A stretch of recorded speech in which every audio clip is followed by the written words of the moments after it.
Molecules के बारे में पढ़ा था, बायो एक्टिव मॉलिक्यूल्स के बारे में पढ़ लिया था हम लोगों ने। तो बच्चा इतना हम लोग जो है ना क्लियर करके हम लोग पिछला लेक्चर में हम लोगों ने बातचीत कर लिया था।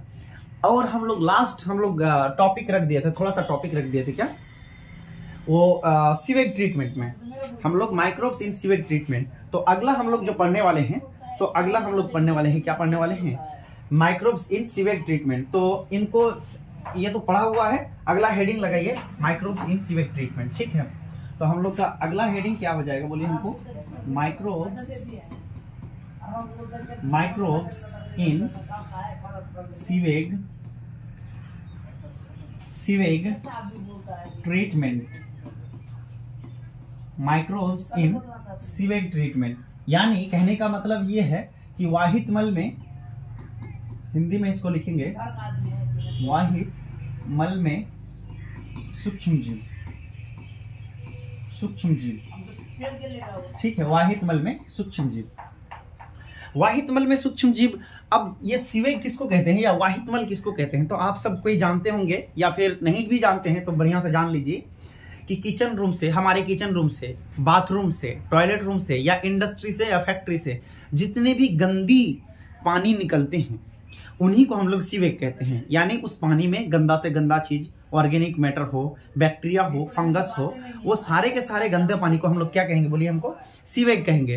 तो क्या कह सकते हैं हम लोग कि इंडस्ट्री या फैक्ट्री से निकलने वाले गंदा पानी, किचन रूम से गंदा पानी निकलने वाला, बाथरूम से, टॉयलेट रूम से, मतलब वो सारे के सारे गंदा पानी जो कि क्या है, जो नलियों में आप बहते हुए देखेंगे। सिटीज में देखे होंगे कि म्युनिसिपालिटी क्या करते हैं कि नलियां बनाए जाते हैं शहर में, वो पानी को निकास करने के लिए। तो बताइए हमको, ये जो गंदा पानी है, ये गंदा पानी अगर डायरेक्ट अगर रिवर में, कोई नदी में, कोई समुद्र में चला जाए तो वहां पे रहने वाले जो एक्वेटिक एनिमल्स होंगे तो वो एनिमल्स का क्या होगा। मैं एक छोटा सा एग्जांपल दे देता हूं। ये मान लीजिए एक जो है आपका फैक्ट्री है, यहां से धुआं निकल रहा है, ठीक है, यहां से धुआं निकल रहा है, यहां पे एक नदी है, यहां पे एक नदी है। इस नदी में क्या होता है कि यहां से निकलने वाले क्या है, यहाँ गंदा पानी बह रहा है, ठीक है, ये गंदा पानी बह रहा है। तो ये वाला जो गंदा पानी जा रहा है यहाँ पर, इसी को हम लोग क्या कहेंगे, सीवेज कहेंगे। इसी को क्या कहेंगे, इसी को हम लोग सीवेज कहेंगे। ये हमारा क्या है, ये हमारा फैक्ट्री है जहां पर कुछ ना कुछ क्या हो रहा है, बन रहा है। तो यहाँ से निकलने वाले जो भी गंदा पानी है वो उन सभी को सीवेज कहते हैं। ये अगर डायरेक्टली हमारा रिवर में चला जाएगा, ये हमारा डायरेक्टली अगर रिवर में चला जाएगा तो इसके अंदर जो एक्वेटिक एनिमल्स होगा, कौन सा, एक्वेटिक एनिमल्स होंगे, एक्वेटिक एनिमल्स होंगे, वो सारे के सारे क्या हो जाएंगे, बिल्कुल और बिल्कुल प्रभावित हो जाएंगे, यानी वो गंदे हो जाएंगे। अब जब गंदे होंगे तो क्या, उसमें कई सारे बीमारी हो जाएंगे, कई सारे बीमारी फैल जाएंगे। तो ये होता है हम लोग का, इसको हम लोग को क्या करना पड़ेगा, ट्रीट करना पड़ेगा, यानी इनको क्या करना पड़ेगा, सही करना पड़ेगा, ताकि ये हमारे एक्वेटिक एनिमल्स को किसी भी प्रकार का हार्म ना पहुंचाए, यानी हानि ना पहुंचाए। तो इसके लिए हम लोग क्या कर सकते हैं, सबसे पहला इसका डेफिनेशन देखेंगे सीवेज का, कि सीवेज होता क्या है। तो सीवेज होता क्या है, तो आप लोग जरा सा लिख सकते हैं कि किचन रूम है ना, किचन रूम हो गया, बाथरूम, ठीक है, बाथरूम, फैक्ट्रीज एक्सेट्रा से निकलने वाले जो भी आपका ये वाटर है, यानी आपका जो वाटर है वही सबको क्या कहेंगे हम लोग, सीवेज कहेंगे। यानी उस वेस्ट को, फैक्ट्री के वेस्ट को, निकलने वाले वेस्ट को क्या कहेंगे, बोलो हमको, वेस्ट को सीवेज कहेंगे। क्या कहेंगे, सीवेज कहेंगे। समझ में आ गया, सीवेज कहेंगे। और इन सीवेज को हम लोग ट्रीट करते हैं दो तरीके का मेथड से। सबसे पहले आप तो देखे होंगे कि जितने भी ई होते हैं, चलिए इसको मैं मिटा रहा हूं, तो आप देखे होंगे जो सीवेज होता है बेटा, इन सीवेज का ये ट्रीटमेंट किया जाता है। सीवेज ट्रीटमेंट दो तरीके से हो सकता है, सीवेज ट्रीटमेंट दो तरीके से हो सकता है। एक को बोला जाता है फिजिकल ट्रीटमेंट, और एक को बोला जाता है बायोलॉजिकल ट्रीटमेंट। यानी एक फिजिकल और एक बायोलॉजिकल, इनको हम लोग प्राइमरी भी बोल सकते हैं, इनको प्राइमरी ट्रीटमेंट भी बोलते हैं इसको, और इनको हम लोग क्या बोल सकते हैं, सेकेंडरी भी बोल सकते हैं इसको क्या बोल सकते हैं, सेकेंडरी। प्राइमरी या फिजिकल ट्रीटमेंट जो होता है वो दो तरीके का होता है। एक होता है फिल्ट्रेशन, एक क्या होता है फिल्ट्रेशन, और एक होता है सेडिमेंटेशन। एक क्या होता है सेडिमेंटेशन, मैं आपको पूरा का पूरा समझा देता हूं। सेडिमेंटेशन, ठीक है, एक होता है फिल्ट्रेशन, एक होता है सेडिमेंटेशन। क्या होता है दरअसल कि नलियों में जैसे पानी बहता है, आपको देखे होंगे कि सिटी में, शहरों में, तो उस नाला से जो पानी बह रहा होता है तो उसमें बहुत सारे चीज बहते हैं। हो सकता है उस पानी में क्या हो, प्लास्टिक हो सकता है कपड़ा हो सकता है बोतल हो, कुछ भी हो सकता है। तो जो फिजिकल ट्रीटमेंट में आता है तो उन पानी में, यानी ये जो नाला है, इस नाला में जो पानी जो बह रहा है, तो यहाँ पे कुछ भी हो सकता है। यहाँ पे क्या हो सकता है, मिट्टी भी हो सकता है, कूड़ा कंकड़ भी हो सकता है, मैं यहाँ पे लिख सकता हूँ क्लॉथ भी हो सकता है, यानी कपड़ा हो सकता है, ठीक है, बोतल हो सकता है, ठीक है, बोतल भी बह रहा होता है, ठीक है। उसके बाद जो है प्लास्टिक हो सकता है, कुछ प्लास्टिक जैसे कुछ भी हो सकता है ये।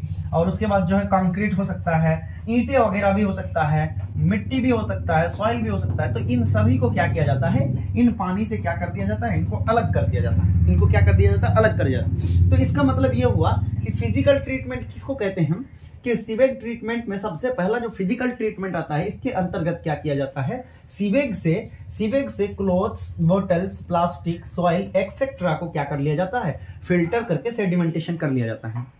फिल्ट्रेशन का मतलब इनसे छांक लेना, सेडिमेंटेशन का मतलब इसके अंदर, यानी कि पानी जो बह रहा है तो उसके नीचे जो है ना कुछ कुछ बैठ जाता है। बैठ जाने का मतलब कोई भारी चीज है। प्लास्टिक तो अब बैठेगा नहीं, प्लास्टिक तो क्या होगा, बहेगा ऊपर ऊपर, और क्या, लेकिन मिट्टी क्या हो जाएगा, बैठ जाएगा। तो उसको भी क्या करना, उसको भी मतलब अलग कर देना। अब यहां से क्या कर दिया आपने, इन्हीं सबको निकाल दिया, इन सबको आप निकाल दिए। तो जो बच गया पानी, यानी यहाँ पे अगर मैं लेके चलूं, यहाँ पे अब कुछ नहीं है, ये सिर्फ और सिर्फ केवल और केवल पानी है।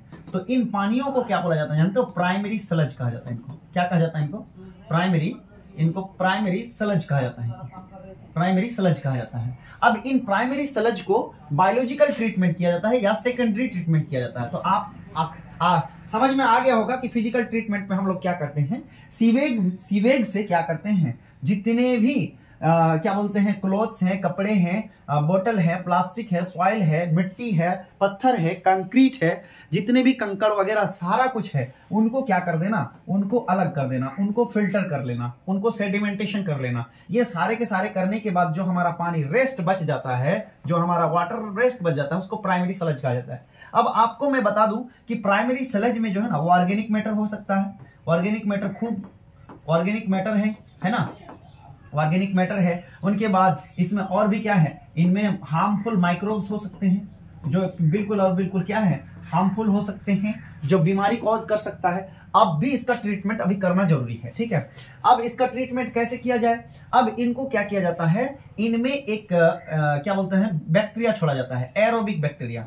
क्या छोड़ा जाता है, एरोबिक बैक्टीरिया को इंट्रोड्यूस कर दिया जाता है। मैं इसको नेक्स्ट पेज में बना देता हूं, सेकेंडरी ट्रीटमेंट में हम बनाता हूं। एरोबिक बैक्टीरिया में एरोबिक बैक्टीरिया इसके ऊपर छोड़ देता है। एरोबिक बैक्टीरिया क्या करता है, ऑर्गेनिक मैटर को डिग्रेड करना शुरू कर देता है। अगला पेज में करते हैं हम लोग। ये क्या किया जाता है कि ये जो है, मान लीजिए ये टैंक है, मान लीजिए ये टैंक है, समझिए ये टैंक है। तो इस टैंक में क्या किया, यहाँ पे मान लीजिए पानी भरा हुआ है, ये सारे के सारे पानी है, ये पानी है। तो इसमें क्या किया जाता है, एक्चुअली इसमें क्या किया जाता है, ये आपका जो है ना, क्या बोलते हैं, एरोबिक बैक्टीरिया। एरोबिक बैक्टीरिया का मतलब होता है वायवीय बैक्टीरिया। एरोबिक बैक्टीरिया को इसमें इंट्रोड्यूस कर दिया जाता है।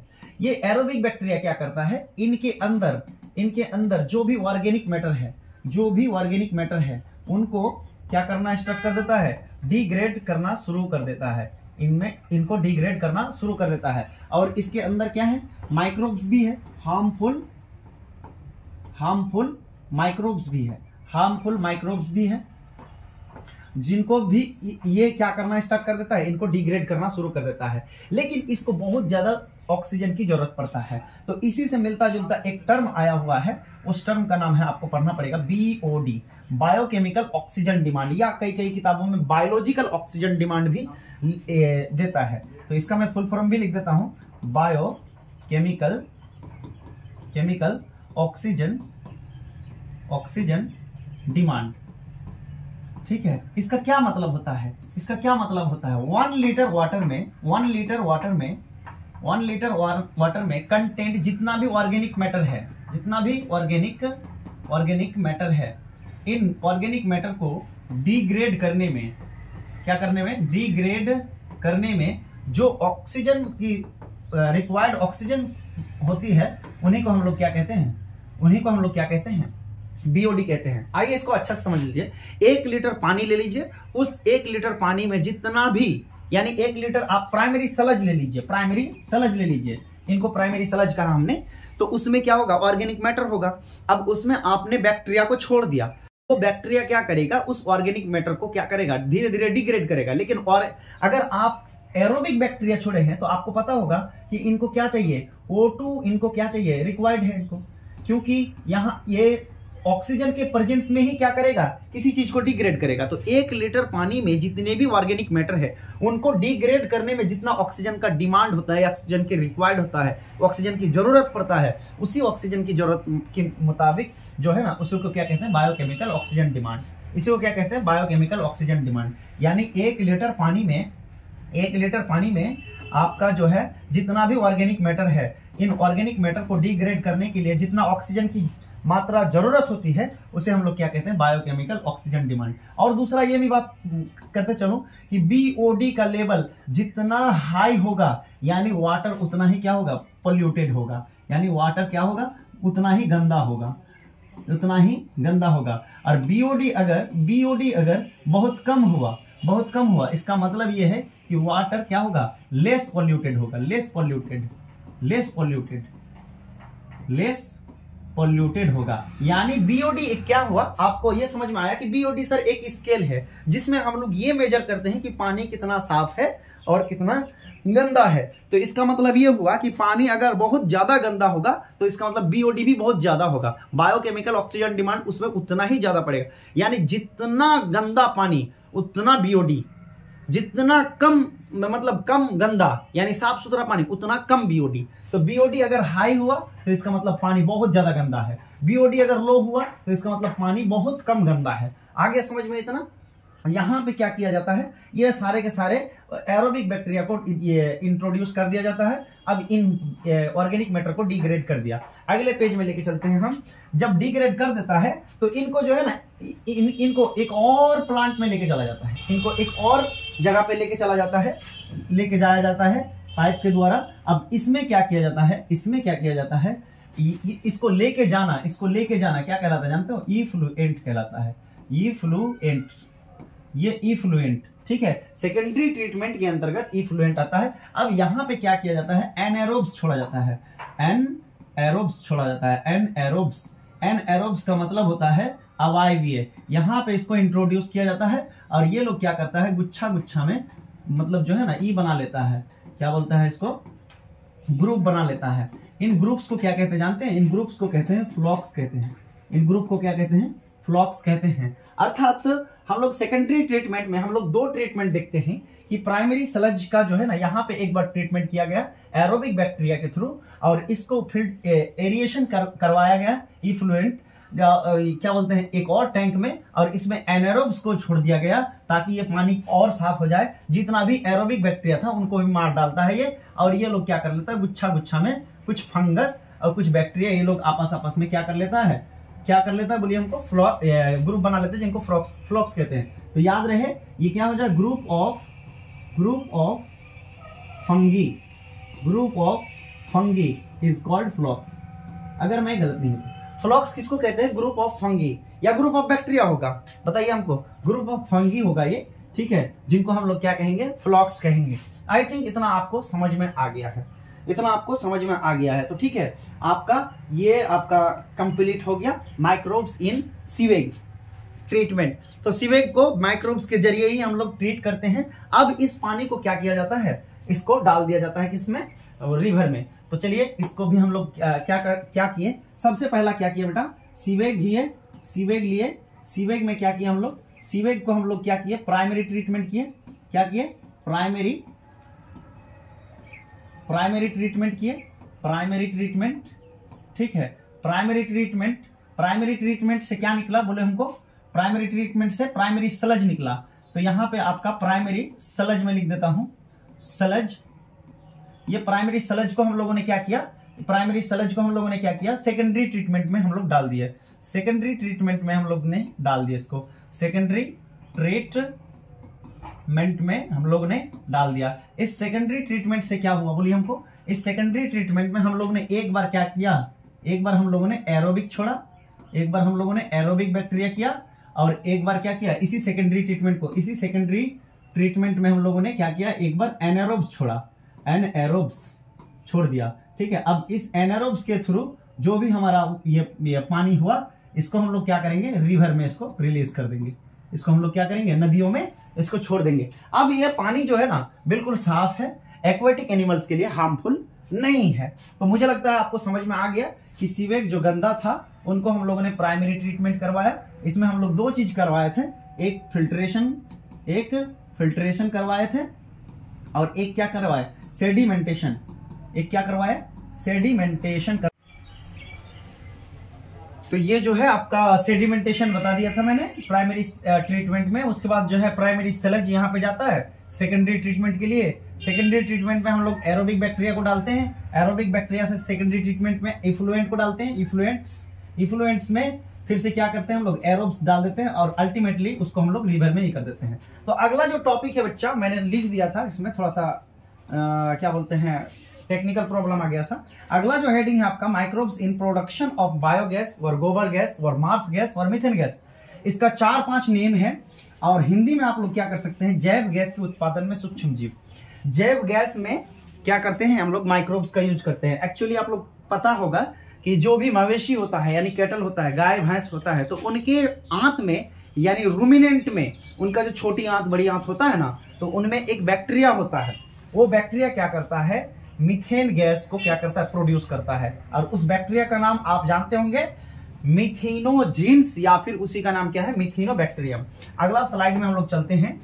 अगला स्लाइड में हमने क्या करके रखा है कि कोई गाय भैंस ले लिया है, गाय भैंस में क्या होता है, उसके छोटी आंत या बड़ी आंत में, इंटेस्टाइन लिख दिया मैंने, उसमें एक बैक्टीरिया होता है जिसका नाम है मीथेनोजीन्स। मीथेनोजीन्स या मीथेनोबैक्टीरिया, ये क्या करेगा, ये बैक्टीरिया एक गैस रिलीज करेगा जिसका नाम होगा मीथेन गैस। क्या नाम है इसका, मीथेन गैस। इसी का नाम क्या है आपका, मीथेन गैस होता है इसका नाम, ये आपका मीथेन गैस, ठीक है, ये आपका मीथेन गैस होता है। ये मीथेन गैस को रिलीज करता है। वो क्या करते हैं एक्चुअली, गोबर गैस प्लांट में 2 गो क्या लिया जाता है, टैंक लिया जाता है। एक टैंक छोटा होता है और एक टैंक थोड़ा सा बड़ा होता है। ये छोटे और बड़े टैंक को एक पाइप के जरिए हम लोग कनेक्ट कर देते हैं इसमें। अब इस छोटे टैंक में क्या किया जाता है, गोबर को क्या किया जाता है, डाला जाता है, गोबर को डाला जाता है। अब इन गोबर का जो भी रस होगा, यानी गोबर का जो लिक्विड होगा, ये लिक्विड क्या करेगा, धीरे धीरे धीरे इस बड़े टैंक में चला जाएगा। इस बड़े टैंक में चला जाएगा तो ये लिक्विड हो गया पूरा का पूरा, ये पूरा का पूरा क्या हो गया, लिक्विड हो गया। अब इन लिक्विड से गैस रिलीज होना शुरू हो जाएगा। कौन कौन सा गैस, एक मीथेन गैस होगा, carbon dioxide, nitrogen, H2, hydrogen, इस तरीके का गैस रिलीज होगा। अब ये गैस धीरे धीरे धीरे करके हम लोग इसको पाइप के जरिए एक जो है बर्तन में या एक जो है सिलेंडर में इसको हम लोग क्या कर लेंगे, इसको रिजर्व कर लेंगे। इसको हम लोग क्या कर लेंगे, रिजर्व कर लेंगे, संचित कर लेंगे, यहाँ पे स्टोर कर लेंगे, ठीक है। यहाँ पे गैस क्या हो गया, हमारा स्टोर हो गया। ये कौन सा गैस होगा, ये होगा आपका गोबर गैस। ये क्या कौन सा गैस होगा, ये गोबर गैस। आप देख सकते हैं यहाँ पर कि जो ये वाला जो आपका ये है बचा हुआ जो गोबर है, जो बच गया आपका रेस्ट, जो रेस्ट है आपका, इन वेस्ट गोबर को हम लोग सलरी कहते हैं। क्या कहते हैं इनको, सलरी कहते हैं।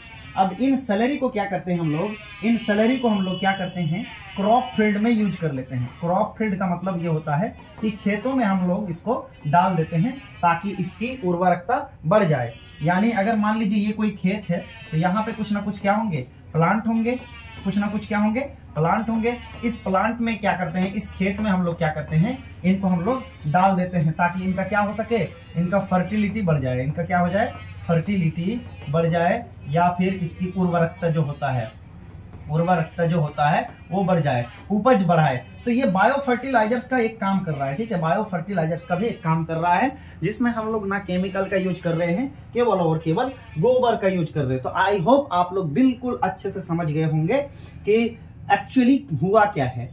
तो गोबर गैस के लिए हम लोग 2 प्लांट करते हैं, एक छोटा टैंक एक बड़ा टैंक। छोटा टैंक में क्या करते हैं, गोबर को हम लोग दे देते हैं और छोटा से बड़ा टैंक में एक पाइप के जरिए हम लोग कनेक्ट कर देते हैं, ताकि उस गोबर का रस जो है ना इसमें आ जाए और यहां से हम लोग क्या करें, इस गैस को हम लोग कैप्चर करके बंद कर ले, ठीक है।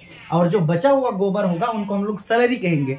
उन सैलरी को क्या करेंगे, हम लोग अपना खेतों में इसको क्या कर देंगे, डाल देंगे और ये खेत में हमारा क्या करेगा, फसल को भी क्या करेगा, बोलिए हमको बढ़िया से इसको उग जाएगा। तो आई होप इतना आप लोग को समझ में आ गया होगा, ठीक है। अब आगे बढ़ते हैं हम लोग। अगला जो हम लोग ये करेंगे, अगला जो हेडिंग है वो हेडिंग है, डालिए आप लोग कि microbes in bio fertilizers. Heading क्या है आप लोग का, माइक्रोब्स इन बायो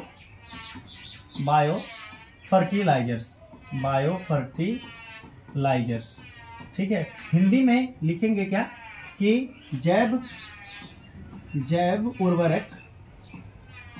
उर्वरक में सूक्ष्म जीव। देखिए सूक्ष्म जीव का इस्तेमाल कहाँ कहाँ हम लोग कर रहे हैं, ठीक है। सूक्ष्म जीव का हम लोग इस्तेमाल कहाँ कहाँ कर रहे हैं कि इनको बायो फर्टिलाइजर्स बनाने के लिए भी हम लोग करते हैं। आप सब कोई जानते हैं कि हम लोग खेती जो है 2 तरीके से करते हैं। एक जो फील्ड होता है, फील्ड का मतलब आपका खेती हो गया, ठीक है। खेती जो होता है वो 2 तरीके से हो सकता है। एक हो सकता है क्या, कार्बनिक। एक क्या होता है, बोला हमको कार्बनिक होता है, या इसी को बोलते हैं हम लोग ऑर्गेनिक। इसी को क्या बोलते हैं हम लोग, ऑर्गेनिक खेती वो खेती होता है जिसमें हम लोग केमिकल का यूज नहीं करते हैं, बल्कि इसमें एक चीज यूज करते हैं, वो होता है बायो फर्टिलाइजर्स का यूज करके हम लोग इस खेती को करते हैं। और एक खेती जो होता है, एक खेती नॉन कार्बनिक होता है, जिसमें हम लोग क्या करते हैं, केमिकल्स का यूज करते हैं। जिसमें हम लोग किसका यूज करते हैं, केमिकल्स का यूज करते हैं। जैसे NPK हो गया, नाइट्रोजन फास्फोरस पोटाशियम, इस तरीके का हम लोग जो है इसमें केमिकल का यूज करते हैं, लेकिन इसमें किसी भी तरह का केमिकल्स का यूज नहीं करते हैं। तो ये कार्बनिक खेती हो गया। तो ये बायो फर्टिलाइजर्स को बनाने के लिए हम लोग किसका इस्तेमाल करते हैं, हम लोग माइक्रोब्स का इस्तेमाल करते हैं। कई सारे ऐसे बैक्टीरिया हैं जिनसे हम लोग क्या बनाते हैं, बायो फर्टिलाइजर्स बनाते हैं। और बायो फर्टिलाइजर्स कितना बेनिफिशियल होता है हम लोग की खेती के लिए आप जानते ही होंगे, ठीक है। तो कई तरह के जो है बायो फर्टिलाइजर्स होते हैं, ठीक, कई तरह के बायो फर्टिलाइजर्स भी होते हैं। एक ग्रीन भी होते हैं, ग्रीन मैन, इसमें हम लोग जो है ना क्या बोलते हैं, मैन्योर भी पढ़ेंगे हम लोग, ठीक है। मैन्योर भी पढ़ेंगे। मैन्योर आप लोग को अगर ये होगा तो पेस्ट भी होता है कुछ, वर्मी कंपोस्ट भी होगा, ठीक है। क्या हो जाएगा, कंपोस्ट भी होगा, ठीक। इस तरीके से हम लोग चीजों को हम लोग एक तरफ से करेंगे। तो बायो फर्टिलाइजर्स आप लोग को मैं डिफाइन करके बता देता हूं कि बायो फर्टिलाइजर्स होता क्या है। एक्चुअली ये एक किस्म का खाद होता है जो हम लोग इस्तेमाल करते हैं फील्ड में। किस लिए इस्तेमाल करते हैं, ताकि उनकी जो जैविक शक्ति हो या फिर उनका जो उपज हो तो वो ज्यादा हो सके। इसमें कई तरह के माइक्रोब्स का यूज होता है। जैसे आप लोग का माइक्रोब्स की अगर बात करेंगे तो माइक्रोब्स का बात क्या क्या हो सकता है, कुछ बैक्टीरिया जैसे साइनोबैक्टीरिया। ये साइनोबैक्टीरिया जो होता है बेटा, इसको हम लोग BGA कहते हैं, ब्लू ग्रीन एल्गी कहते हैं। इसमें जो इसका जो मेंबर है, इसका जो कुछ मेंबर है, जैसे एनाबेना, ठीक है, एनाबेना, एक होता है नॉस्टोक, एक होता है ऑसिलेटोरिया, ये 3 तरह का जो है ना साइनोबैक्टीरिया होता है। इन सभी का इस्तेमाल पैडी फील्ड में किया जाता है। पैडी फील्ड का मतलब होता है धान की खेती। पैडी फील्ड में इनको जो है हम लोग इस्तेमाल करते हैं। ये क्वेश्चन पूछा जाता है कि पैडी फील्ड में किस तरह का माइक्रोब्स का हम लोग यूज करते हैं, तो आप साइनोबैक्टीरिया भी बोल सकते हैं या एनाबेना डायरेक्ट बोल दीजिएगा। एनाबेना सबसे इंपॉर्टेंट है। इसी तरीके से कुछ और भी बैक्टीरिया है, जैसे राइजोबियम, ठीक है, जैसे होता है क्या, राइजोबियम होता है। और इसी तरीके से और भी कुछ बैक्टीरिया होते हैं। कई सारे बैक्टीरिया होते हैं जिनका हम लोग इस्तेमाल करते हैं आप लोग का बायो फर्टिलाइजर में। हम लोग अगले स्लाइड में चलते हैं, या फिर इसको जो है ना हम लोग नेक्स्ट इसमें करेंगे। फिलहाल हम जो है ना आपको यहाँ पे हम छोड़ रहे हैं माइक्रोब्स इन बायो फर्टिलाइजर्स। दरअसल चार्ज ही खत्म हो गया है, तो आवाज अगले पल ही ना जा सकता हो, तो थोड़ा सा मैं इसको यहाँ पे स्टॉप ले रहा हूँ। अगले क्लास में इसको हम लोग फर्दर इसको प्रोसीड करेंगे। तो इसको प्रोसीड करने के बाद इस चैप्टर का जितना भी क्वेश्चंस है उसको भी हम लोग जो है ना प्रोसीड करेंगे, ठीक है। Thank you.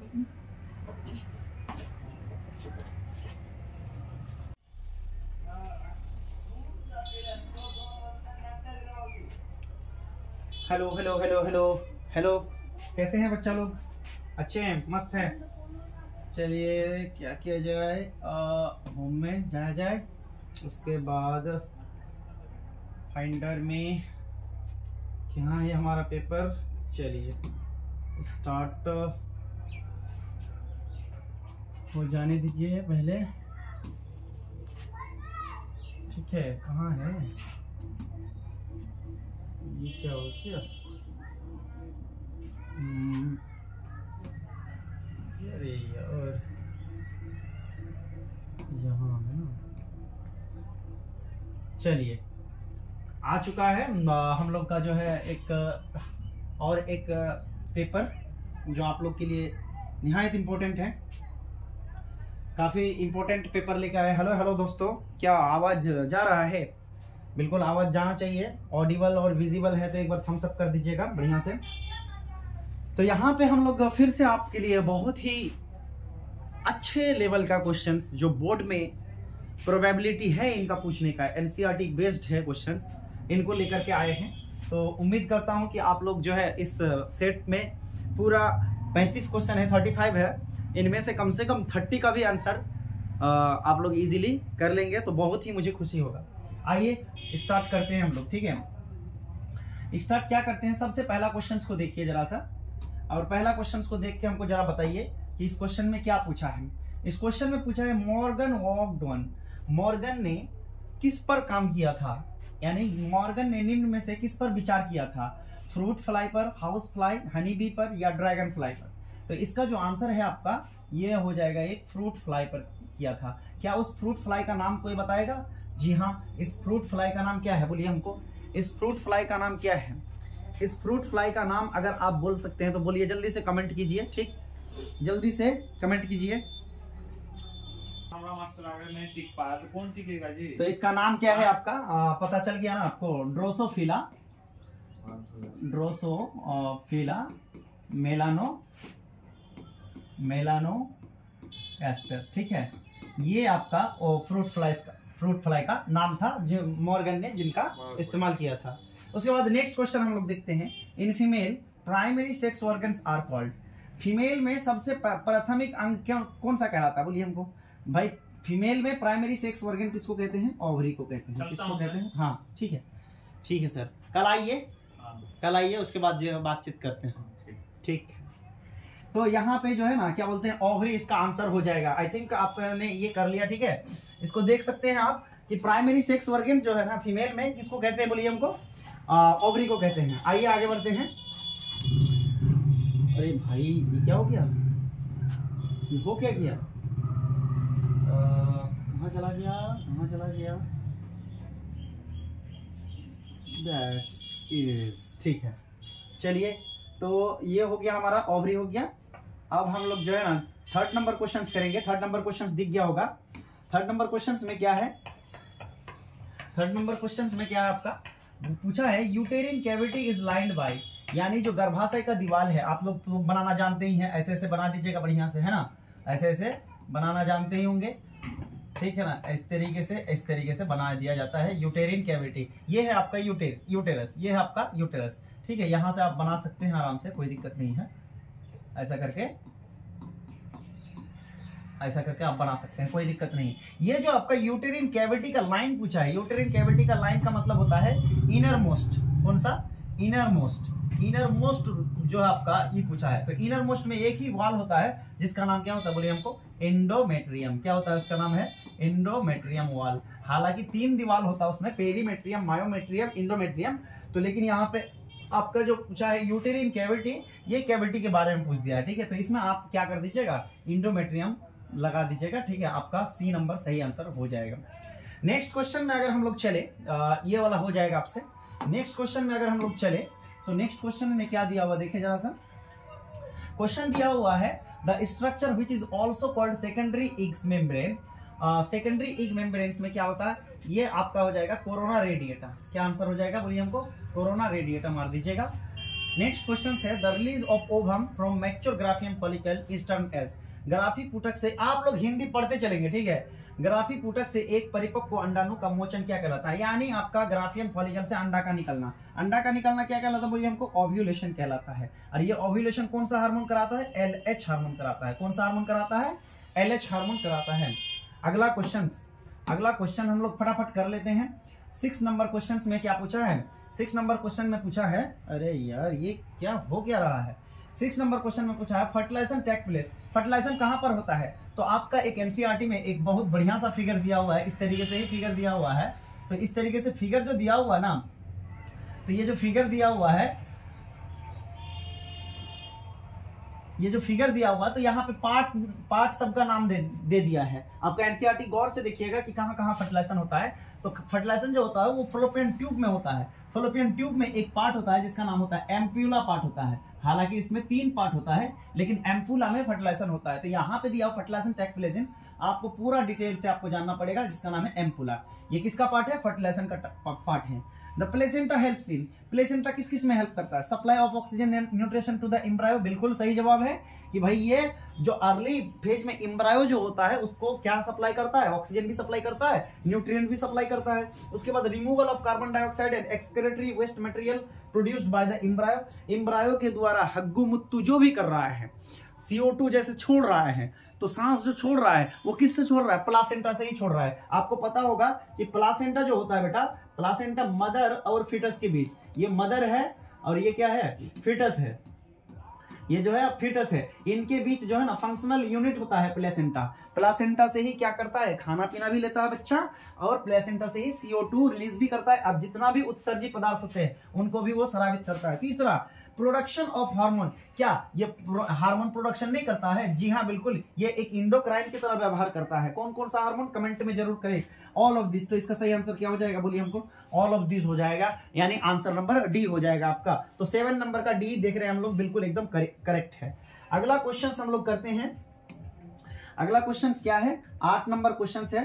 8 नंबर क्वेश्चन में क्या पूछा है? पूछा है ये है कि कोलेस्ट्रम है। कोलेस्ट्रम क्या है? बोलिए हमको, एक बात बताइए, कोलेस्ट्रम क्या है?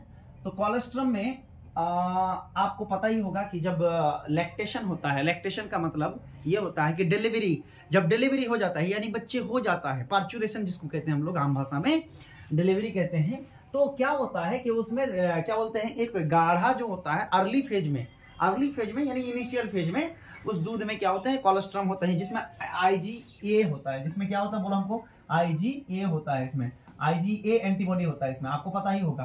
तो इसका आंसर अगर करेंगे तो milk produce by mother an antibody found to be present in milk produce by lactating mother. उसके बाद milk produce by mother during the initial days of lactation. ये वाला सबसे बेटर आंसर है, ठीक है। माँ का प्रथम दूध, और इसमें और आगे नहीं जाएंगे। हाँ, ये बात पता ही है कि कोलेस्ट्रॉल में क्या होता है? IgA जो हमारा है एंटीबॉडीज पाया जाता है, लेकिन ये जो तो milk produce by mother during the initial days of lactation, माँ का प्रथम जो दूध होता है वही है आपका कोलेस्ट्रॉल, वही आपका क्या होता है? कोलेस्ट्रॉल होता है। अगला क्वेश्चन क्या पूछा है? STD का फुल फॉर्म पूछ दिया है। तो STD का फुल फॉर्म क्या होता है? Sexually transmitted disease. क्या नाम होता है? Sexually transmitted disease. ये हमारा A नंबर ही आंसर हो जाएगा, ठीक है। हमारा A नंबर ही आंसर हो जाएगा, इसमें सेक्सुअली ट्रांसमिटेड डिजीज हो जाएगा। आइए 10 नंबर क्वेश्चंस को हम लोग करते हैं सॉल्व। 10 नंबर क्वेश्चंस में क्या दिया हुआ है? 10 नंबर में vaccination is examples of. Vaccination का मतलब होता है टीकाकरण, जैसे पोलियो का टीकाकरण होता है, टीबी का टीकाकरण होता है, कई सारे बीमारियों में टीकाकरण होता है। तो वो क्या है हमारा? किसका एग्जांपल्स है? ये एग्जांपल्स है हमारा एक्टिव इम्यूनिटी का। किसका एग्जांपल्स है? एक्टिव इम्यूनिटी का है। What would be the polarity of the cells of the tetrad? Tetrad किसको कहते हैं आपको पता है?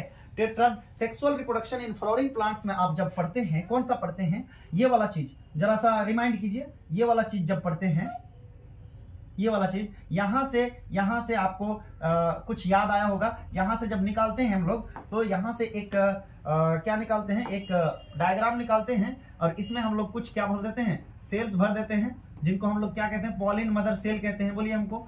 स्पोरोजेनिक टिश्यू कहते हैं। यहां से एक पॉलिन मदर सेल, यानी MMC कहते हैं इसको, MMC कहते हैं। हाँ, ये MMC कहते हैं। इस MMC से क्या होता है? बोलिए हमको। इस MMC से क्या होता है? 4 गो सेल बनता है बेटा, कितना सेल बनता है, 4 सेल बनता है। तो इन्हीं को क्या कहते हैं, बोलो हमको टेट्राड कहते हैं। इनका पोलैरिटी पूछ दिया है, तो एमएमसी जो होता है वो 2n होता है, और जितना भी टेट्राड होता है वो सारे के सारे क्या होता है, बोलो हमको ये भी n, ये भी n, ये भी n, ये भी n, by the process of meiosis. Meiosis इसमें होता है, इसमें क्या होता है, मियोसिस होता है। क्या आप लोग बता सकते हैं कि एमएमसी से जो भी टेट्राड बना उनको क्या कहते हैं? इसमें 2 केस आता है, आपको पढ़ना पड़ता है क्या, एक तो होता है आपका माइक्रो स्पोरोजेनेसिस, माइक्रो स्पोरोजेनेसिस, याद आया कुछ, माइक्रो स्पोरोजेनेसिस, और एक होता है mega sporogenesis, mega sporogenesis, mega sporogenesis पढ़ते हैं आप लोग। तो दोनों इसमें टेट्राड होता है, तो टेट्राड का पोलैरिटी अगर पूछेगा कोई तो आपको क्या करना है, आपको क्या करना है, एन में आंसर कर देना है, ठीक है। तो इसका मतलब ये हमारा आंसर हो गया, बी नंबर हमारा आंसर हो गया। नेक्स्ट क्वेश्चन पूछा है double fertilization involves, double fertilization involves, double fertilization में क्या होता है बोलिए हमको। डबल फर्टिलाइजेशन का तो एक ही में फॉर्मूला पढ़ाया जाता है। डबल फर्टिलाइजेशन में क्या होता है बोलो बेटा, डबल फर्टिलाइजेशन में सिनगेमी होता है और ट्रिपल फ्यूजन होता है। पिछला आपने लेक्चर देखा होगा इसका, तो इसमें क्या होता है, सिनगेमी प्लस ट्रिपल फ्यूजन, आपको पता होगा syngamy plus triple fusion. Syngamy से क्या प्रोडक्ट बनता है, ट्रिपल फ्यूजन से क्या प्रोडक्ट बनता है आपको पता है। सिनगेमी से जो बनेगा वो बनेगा क्या, जायगोट बनेगा, वो क्या बनेगा, जायगोट बनेगा। और ट्रिपल फ्यूजन का प्रोडक्ट क्या बनेगा बोलिए हमको, इंडोस्पर्म बन जाएगा, ठीक है। ये क्या बन जाएगा बोलिए हमको, इंडोस्पर्म बन जाएगा। ये इंडोस्पर्म कितना n होगा, 3n होगा, और ये जायगोट कितना होगा, 2n होगा। ये इतना आप पढ़ के रखे हैं। नेक्स्ट क्वेश्चन है, नेक्स्ट क्वेश्चन है oogenesis गेट इनिशिएटेड और started at which stage. oogenesis का मतलब अंडा का बनना। अंडा कब से बनना शुरू हो जाता है फीमेल्स में, तो आपको पता ही होगा, before birth, after birth, at puberty,